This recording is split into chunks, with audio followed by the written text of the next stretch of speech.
Damos gracias, Señor, por este nuevo día de vida. Gracias, Señor, por la vida y la salud. Gracias, Padre Santo, porque usted da vida a todas las cosas. El Santo y el Santo, le damos gracias a usted porque su misericordia son nuevas cada mañana.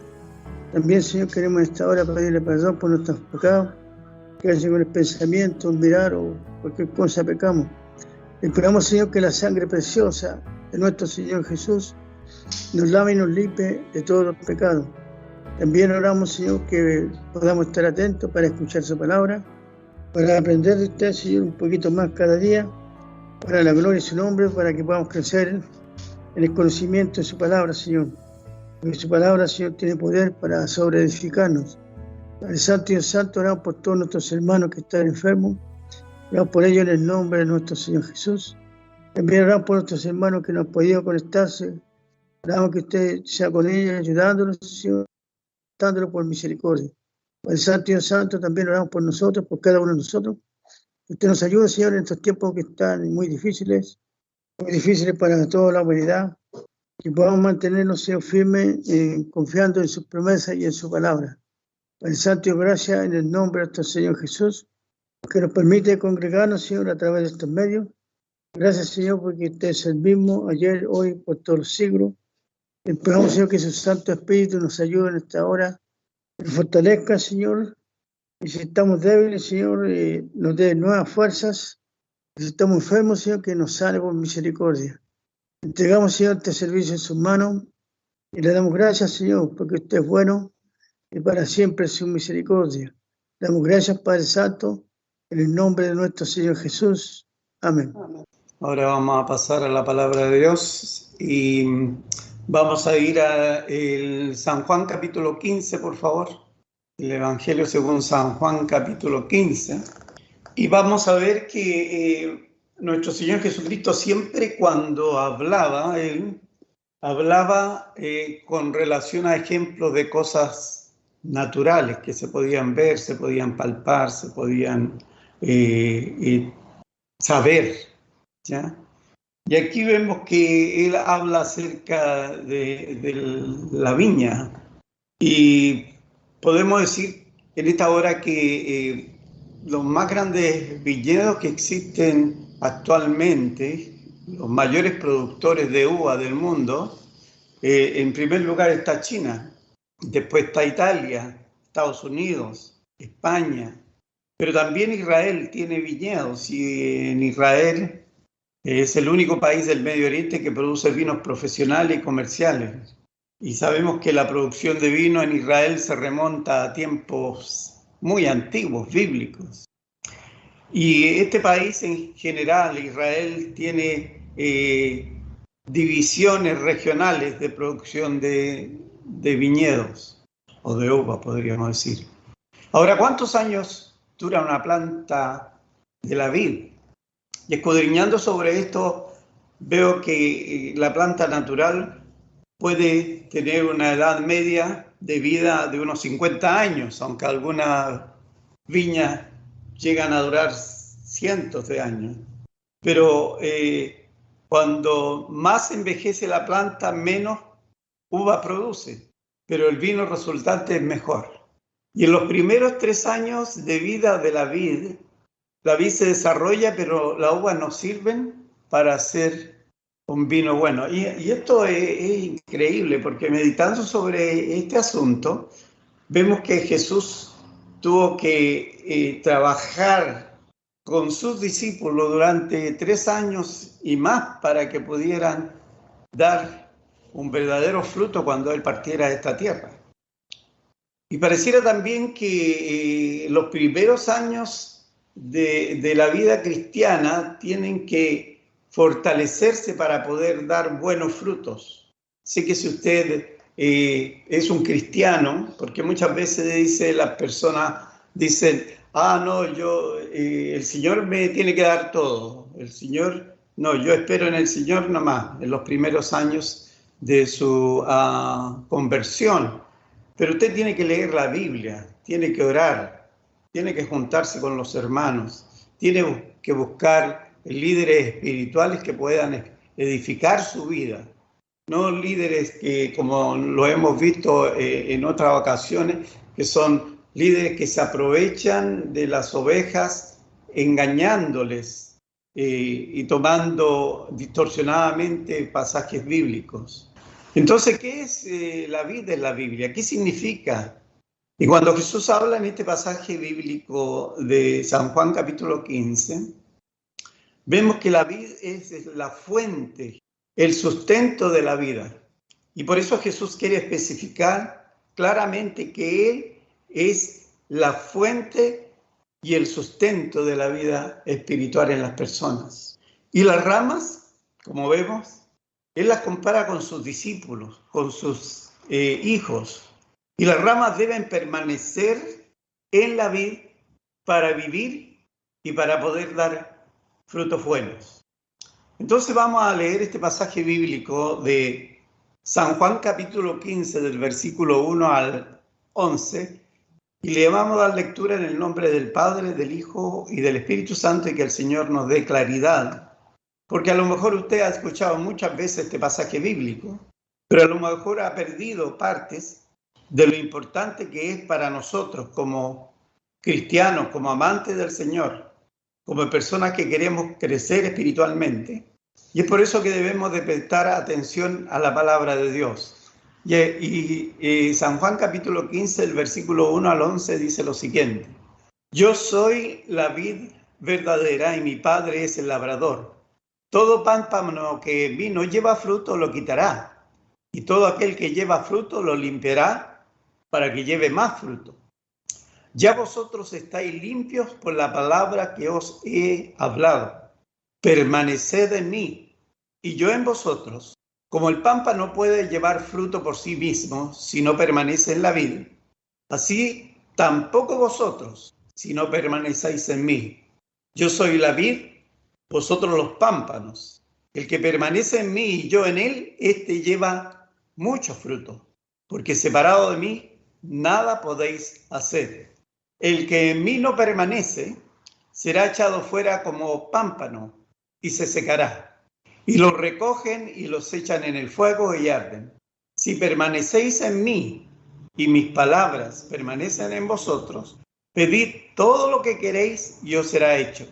En esto he glorificado a mi Padre, en que llevéis mucho fruto y seáis así mis discípulos. Como el Padre me ha amado, así también yo os he amado. Permaneced en mi amor. Si guardáis mis mandamientos, permanecéis en mi amor, así como yo he guardado los mandamientos de mi Padre y permanezco en su amor. Estas cosas os he hablado para que mi gozo esté en vosotros y vuestro gozo sea cumplido. Entonces, ¿qué está haciendo Jesús cuando está exponiendo este pasaje bíblico, este mensaje a sus discípulos? Jesús es la vid verdadera y sus discípulos son los pámpanos. Pero esto también tiene que ver con el amor que uno siente hacia Dios, como Él lo siente por nosotros. Esta es una ley que se va cumpliendo del perfecto amor. Es un amor recíproco. Y es por eso que nosotros cuando vemos en Apocalipsis dice que sé que tú haces muchas cosas y asuntos por el estilo, pero has olvidado una cosa, y es tu primer amor. Y la pregunta que podríamos hacer no es, hermano, ¿tú has olvidado tu primer amor por Cristo? Porque usted, así como yo, y cada uno de los que nos escuchan a través de estos medios de comunicación y son creyentes, son siervos que el Señor ha escogido y ha ordenado con un propósito, por Él. Sabemos que en estos tiempos el mundo realmente está en contra de la religión, aborrece la religión verdadera, lucha contra ella. Pero el Señor nos prometió algo antes de partir y que enviaría al Consolador, el Espíritu Santo, el cual nos guiará y nos guía a toda verdad y a toda justicia. Así que tenemos algo que el mundo secular no tiene, que es el Consolador de nuestras vidas para poder permanecer fiel a esta vida verdadera que es Jesús. Entonces, ¿Qué sería permanecer? Permanecer es conservar el estado, es continuar sin cambios, es perdurar. Nuestro hermano Ramón, cuando oraba, decía que hay mucha gente que se ha debilitado, se ha ido apartando. Y es porque la palabra del Señor nos insta, nos enseña y nos muestra qué es lo que estamos mirando. Y cuando nosotros vemos en Hebreos 12, dice que nosotros debemos tener nuestros ojos puestos en Jesús, el autor y consumador de nuestra fe. Y dice que el Espíritu Santo glorifica a Cristo en nuestras vidas. Así que debemos permanecer en la vida verdadera que es Jesús. Debemos conservar nuestro estado original cuando nos convertimos. Continuar sin cambios. ¿En qué sentido? No ir para atrás, sino que ir en progreso en nuestra vida espiritual. Y ahora, como veíamos, con todos estos problemas que se han presentado a través de las iglesias de diferentes denominaciones, usted, como creyente, debe perdurar en su fe. Entonces, cuando seguimos leyendo, ¿cierto? Dice, yo soy. Y ese yo es importante, es enfático, porque no está diciendo otro, dice yo soy. Y el verbo soy, en el tiempo presente, expresa la eternidad del divino, del eterno, del maravilloso Jesús. Por tanto, al usarla Jesús para sí mismo, demuestra que es Dios también.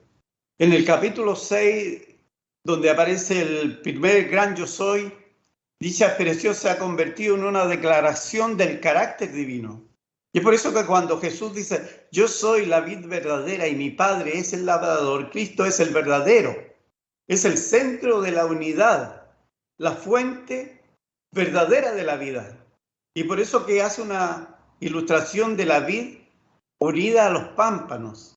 Y eso quiere decir unidos consigo mismo, como un todo, completo. Es una expresión llena de sentido metafórico. En el Salmo 80 se ruega al Señor para que visite la viña devastada y la cuide. En Isaías capítulo 5 vemos que la viña ha dado uvas agrias y el viñedo servirá de pasto y será pisoteado. Pero en nuestro texto Jesús es la vid y se describe el trabajo del labrador, el Padre. Él corta y poda. En el versículo 5 también se menciona la vid, se repite ahí. Y también agregando los pámpanos o sarmientos. Yo soy. Aparece muchas veces en los primeros capítulos del Evangelio según San Juan. Si nosotros miramos, podemos ver, el Señor dice, yo soy el pan de vida. Yo soy la luz del mundo. Yo soy la puerta de las ovejas. Yo soy el buen pastor. Yo soy la resurrección y la vida. Yo soy el camino, la verdad y la vida. Y eso del capítulo 6, hasta el 14 está ilustrando el yo soy. Y ahora aquí en el capítulo 15 de San Juan se presenta como la vid verdadera, dándonos un aspecto más de su gloria personal divina. Algo maravilloso. ¿Cuál es su vid verdadera en su vida? Cuando nosotros vemos qué significa la vida en la Biblia, vemos que es la fuente y el sustento de la vida de las ramas. Y las ramas deben permanecer en la vid para vivir y dar fruto. En el Antiguo Testamento lo que es vid representaba al pueblo de Israel, que era amado, protegido del Señor. Pero ¿sabe qué le pasó al pueblo de Israel?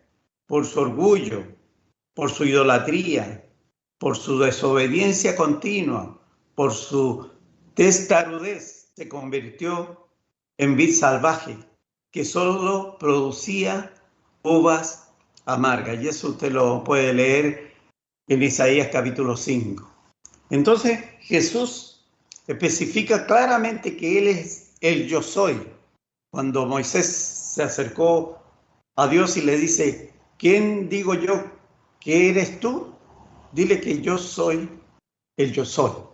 En el versículo 2 se refiere precisamente al hecho de cortar los sarmientos, o sea, podarlos. En mi casa nosotros tuvimos árboles frutales. Y en realidad hay que podar los árboles para que el fruto sea más rico y el árbol pueda crecer más fuerte. Pero si usted no lo poda y está con las ramas secas, eso deja de producir un buen fruto, se pone estéril. Pero al podarlo y limpiarlo, empieza a dar buenos frutos. Y eso es lo que a veces nos pasa a nosotros en nuestra vida. Dios tiene que podarnos y limpiarnos para que podamos dar buenos frutos.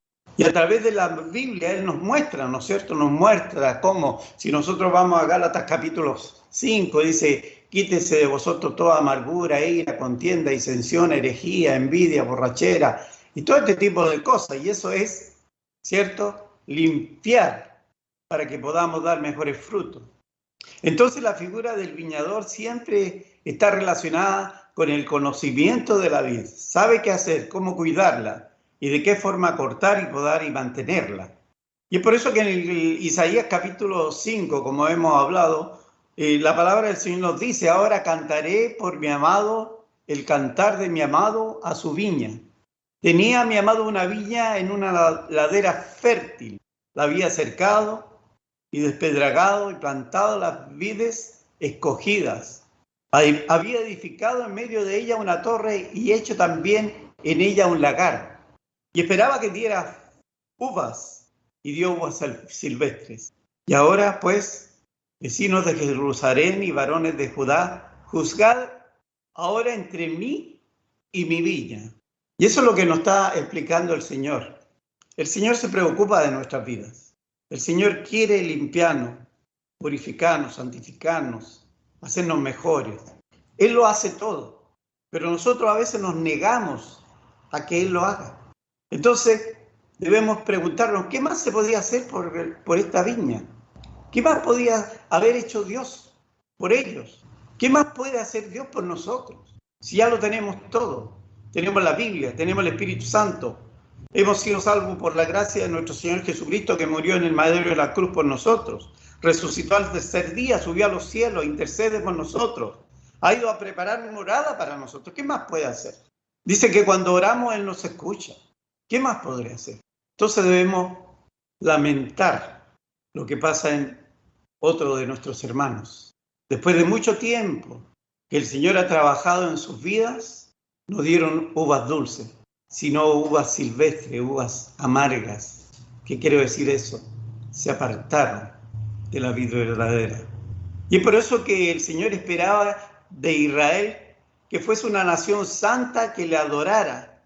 Pero esto, en lugar de eso, se volvieron a los dioses falsos, al pecado. Y por eso fueron consumidos por su pecado. Y así pasa con muchos cristianos, desgraciadamente. Por eso, en algunos otros pasajes, el Señor expresa su dolor al decir que, ¿cómo está la vida? ¿Cómo está la vida? ¿Estamos dando fruto? ¿Cómo será nuestro fruto? ¿Será amargo? La palabra del Señor dice, te planté de vid escogida, simiente verdadera toda ella. ¿Cómo pues te me has vuelto sarmiento de vid extraña? Eso lo podemos ver en Jeremías capítulo 2, versículo 21. El apóstol Pablo en su carta a los romanos nos habla un poco acerca de cómo Israel, al haber fracasado en el hecho de dar buenos frutos, fueron desgajados del olivo. Y en lugar de ellos fueron injertados los olivos silvestres, que son los gentiles, que han creído en el Señor Jesucristo. Y es por eso que dice, si las primicias son santas, también lo es la masa restante. Y si la raíz es santa, también lo son las ramas. Pues si alguna de las ramas fuere desgajadas, siendo olivio silvestre, ha sido injertado en lugar de ellas y ha sido hecho participante de la raíz y de la rica savia del olivo, no te jactes contra las ramas. Y si te jactas, sabes que no sustentas tú a la raíz, sino la raíz a ti. Pues las ramas, dirás, fueron desgajadas para que yo fuese injertado. Bien, por su incredulidad fueron desgajadas, pero tú, por tu fe, estás en pie. No te ensorbezcas si no teme. Romanos capítulo 11, versículo 16 al 20. Entonces el Señor nos está mostrando a través de este pasaje bíblico, amados hermanos, que Cristo Jesús nos ama. Entonces decíamos que Cristo Jesús es el que mantiene estas ramas que pueden dar fruto. Y en el versículo 3 y 4 dice, vosotros estáis limpios por la palabra que os he hablado. Ahora estáis limpios, o sea, estáis podados, estáis purificados. Y es importante la palabra de Dios. La palabra es toda la revelación de sí mismo, del Señor Jesucristo. Y la palabra de Dios tiene poder limpiador. En Hebreos capítulo 4, versículo 12, si usted lo busca, dice, porque la palabra de Dios es viva y es eficaz y más cortante que toda espada de 2 filos, y penetra hasta partir el alma y el espíritu, las coyunturas y los tuétanos, y discierne los pensamientos y las intenciones del corazón. O sea que la palabra es la que realmente es como un espejo. En ella podemos ver tal como somos, cómo estamos y a dónde vamos. Entonces, cuando se cree, esta palabra ejerce poder en el alma del creyente. Y es por eso que la palabra nos muestra ahí en Juan 5, dice, de cierto os digo, el que oye mi palabra y crea el que me envió tiene vida eterna. ¿Se da cuenta? Y no vendrá a condenación, mas ha pasado de muerte a vida. Y es por eso que Jesús, cuando nos habla en el capítulo 8 de Juan, también nos dice que le dijo a los judíos que habían creído en él, si vosotros permaneciereis en mi palabra y seréis verdaderamente mis discípulos y conoceréis la verdad y la verdad os hará libres. Entonces es importantísimo permanecer en la palabra de Dios. Yo no sé cuánto tiempo usted le dedica a leer la palabra de Dios, a estudiarla.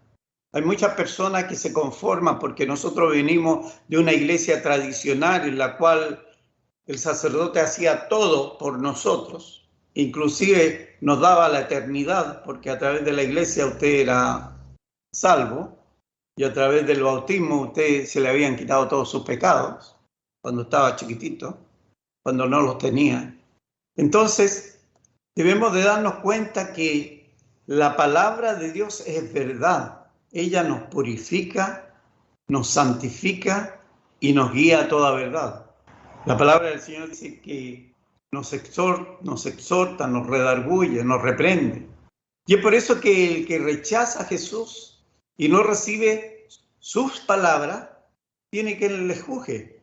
La palabra que le ha hablado, ella le juzgará en el día postrero. Entonces ahora Jesús se refiere a la iglesia, a la comunidad de hermanos que ha sido limpiada, que debe permanecer en él, así como Jesús permanece en el Padre, nosotros tenemos que permanecer en él, de la misma manera que sucede con los pámpanos. Tampoco los miembros de la hermandad pueden dar fruto por sí solos. Es vital, mejor dicho, es de vital importancia la permanencia en la vid, que es nuestro Señor Jesucristo. Es por eso que en el versículo 4 nos dice, permaneced en mí y déjame permanecer, ¿ya? Es muy fácil decir, Cristo vive en mí, pero ¿qué hay de mi crecimiento espiritual? Entonces, de nuevo especifica en el versículo 5 y 6, yo soy la vid, vosotros los pámpanos, sin mí, apartado de mí, separado de mí. Toda la fecundidad del pámpano depende de esa unión, de esa relación personal viva con Cristo. Cualquiera de nosotros que quiera vivir separado del Señor, sin su fuerza divina, el resultado será evidentemente desastroso. Por eso que Jesús reitera que es la vid y le dice a sus oyentes que son los pámpanos. Muchas veces nosotros hemos visto que algunos creyentes piensan que ellos son la vid y que Jesús es el pámpano. ¿Por qué? Porque se enorgullecen, se hacen como dioses. Pero no es así. Dios va a juzgar cada uno conforme a sus obras, sean buenas o sean malas. La vid es, amados hermanos, la fuente de vida para nosotros. Jesús continúa diciendo, el que permanece en mí y yo en él, este lleva mucho fruto. Algunos estudiosos de la Biblia amplían la expresión de este verso con la frase de Jesús en Juan capítulo 6, versículo 56. El que come mi carne y bebe mi sangre permanece en mí y yo en él. Es por eso que la sentencia que vemos en el versículo 6, amados hermanos, debemos de considerarla. El que en mí no permanece será echado fuera como pámpano y se secará, y lo recogen y lo echan en el fuego y arden. No lo tomemos las cosas de Dios livianamente, porque si la tomamos livianamente, hay muchas personas, yo sé, que creen que la salvación no se pierde, y tienen razón, la salvación no se pierde porque Jesús la dio eternamente y para siempre, pero usted se puede perder, usted se puede separar de Dios. Tenemos libre albedrío para hacer lo bueno, para hacer lo malo. Tenemos libre elección.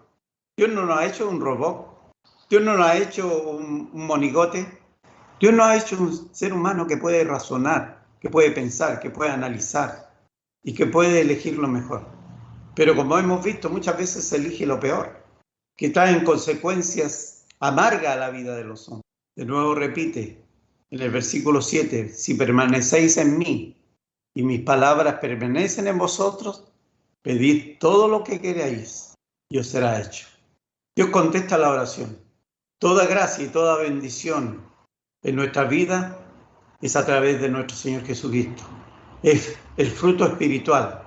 Entonces, por eso la iglesia que permanece en Jesús y sus palabras están en concordancia con lo que expresa Jesús, están bien guiados, bien alimentados espiritualmente. En San Juan capítulo 5, versículo 24, la palabra del Señor nos dice que el que oye mi palabra y crea el que me envió tiene vida eterna y no vendrá a condenación, sino que ha pasado de muerte a vida. Entonces la iglesia que vislumbra estas verdades permanece unida y fortalecida por el compromiso activo, directo que tiene con Jesús. Entonces, ¿qué significa pedir? ¿Cómo piden los miembros de la iglesia? ¿Para qué piden? Estas son las interrogantes que a veces nos surgen, sobre todo en contexto de necesidades fundamentales y ambientes hostiles y desafiantes como los que estamos viviendo en esta época. La comunidad cristiana, la iglesia, que da fruto, glorifica al Padre. Y ahora con mayor razón nosotros debemos de predicar el Evangelio. Con mayor razón debemos cumplir el propósito por el cual el Señor nos ha llamado. ¿Por qué? Porque como dice en el versículo 9, dice, así como el Padre me ha amado, yo también os he amado a ustedes. En estas palabras nuestro Señor recuerda a sus discípulos lo que es la fuente y el fundamento de esta unión. El amor eterno de Dios, el amor perfecto de Dios, el amor hacia sus discípulos, hacia su iglesia.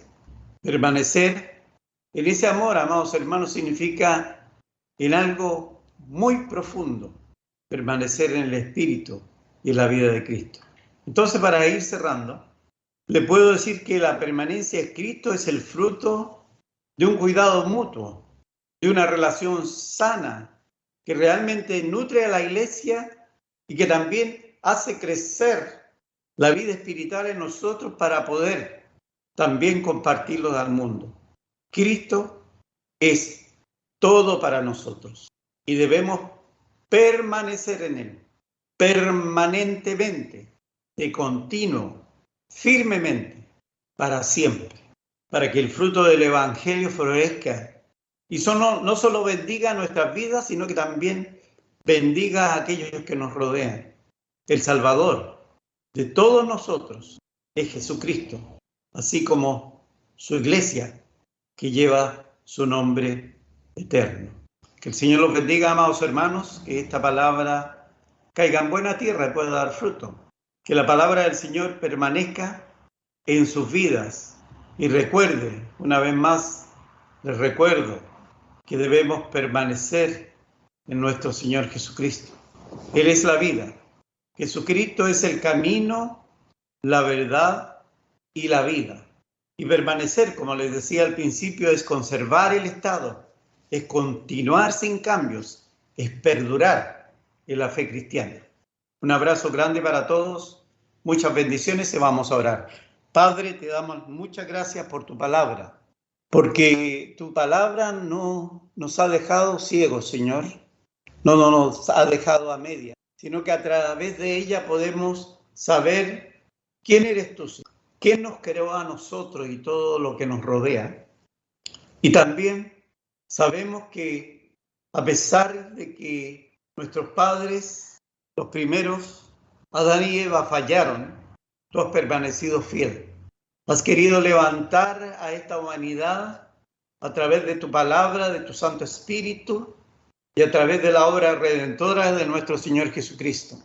Creemos que tu palabra es verdad, Señor. Y por eso clamamos para que obre en nuestras vidas, obre en la vida de nuestros oyentes, obre en la vida de nuestras familias que aún no te han recibido como su Salvador personal.